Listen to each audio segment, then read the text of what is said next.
قال النبي صلى الله عليه وسلم من خرج في طلب العلم فهو في سبيل الله حتى يرجع. ختم ہو جائیں گے سب تکیے بھروسے ایک دن، ختم ہو جائیں گے سب تکیے بھروسے ایک دن، ایک فقط حسن عمل کا آسرا رہ جائے گا.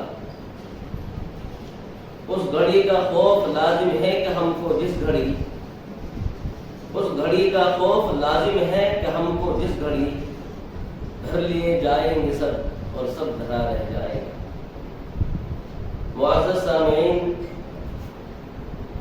اور عزیز طلبہ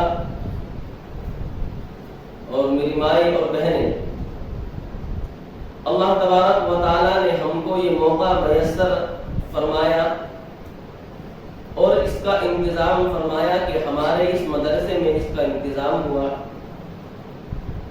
کہ ہر تیسرے ہفتے ہم اس پروگرام کا انعقاد کرتے ہیں اور ان بچوں کے منہ میں جو زبان ہے ہم اس کو قوت گویائی اور اس کا سلیقہ اور اس کا ہنر سکھاتے ہیں، اور یہ بتانے کے لیے کہ ان کو منہ میں زبان ہے، یہ خاموش نہیں رہ سکتے. جس کے اندر زبان ہوتی ہے، لفظوں میں تاثیر ہوتی ہے، انداز تکلم ہوتا ہے اور آنکھوں میں سچائی کی جھلکتی ہے، وہ انسان کہیں بھی کسی غلط بات پر خاموش نہیں رہ سکتا. تو ہماری منشا بھی یہی ہے کہ یہ بچے کم از کم بولنا تو سیکھیں، اور ہماری مائیں اور بہنیں جو بالکل خاموشی کے ساتھ میں گونگے اور بہرے بنے ہوئے ہیں، انہیں کچھ کہنا نہیں آتا، علم ان کے پاس ہے مگر بولنے کی صلاحیت ان کے اندر موجود نہیں ہوتی. بڑے بڑے قابل ہوتے ہیں کہ اچھی صلاحیت کے مالک ہیں، اچھے علم و فنکار کے ماہر ہیں، مگر قوت گویائی سے محروم رہتے ہیں.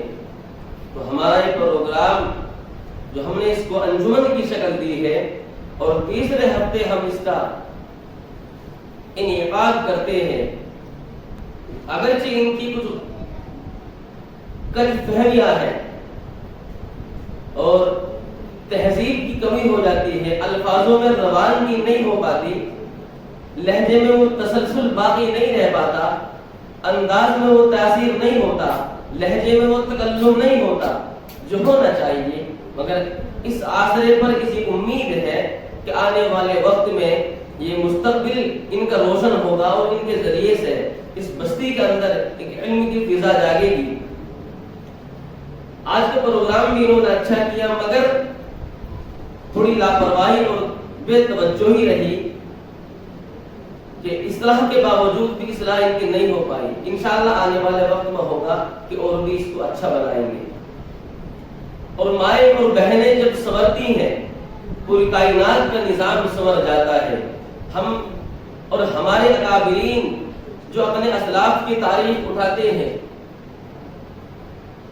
تو ان میں دیکھیے ان کی ماؤں کا کردار زیادہ اہم ہے. جب بھی آپ کسی بڑی ہستی کو دیکھیں گی، اس کی پاک دامنی کو دیکھیں گی، اس کی کردار، اس کی عزت و عظمت کو دیکھیں گی تو اس کے پیچھے اس کی ماں کا ہاتھ ضرور ملے گا. بڑے بڑے اکابرین کو دیکھیے، بڑے بڑے بادشاہوں کو دیکھیے جنہوں نے اس دین کے خاطر، اس اسلام کے خاطر اپنی جانوں کا نذرانہ پیش کیا ہے.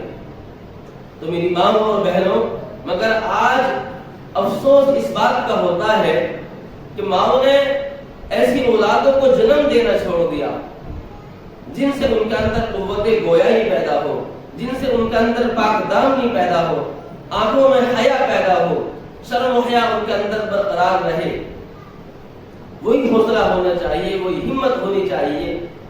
انسان کسی سے بھی، مالدار ہو یا غریب ہو، امیر ہو یا فقیر ہو، جاہل ہو یا عالم ہو، جہاں اس کو غلط بات نظر آئے تو فوراً اس پر ٹوکے، فوراً اس کے خلاف آواز اٹھائے. یہ اس کے علم کا فائدہ ہے، ورنہ تو سب علم بیکار ہے.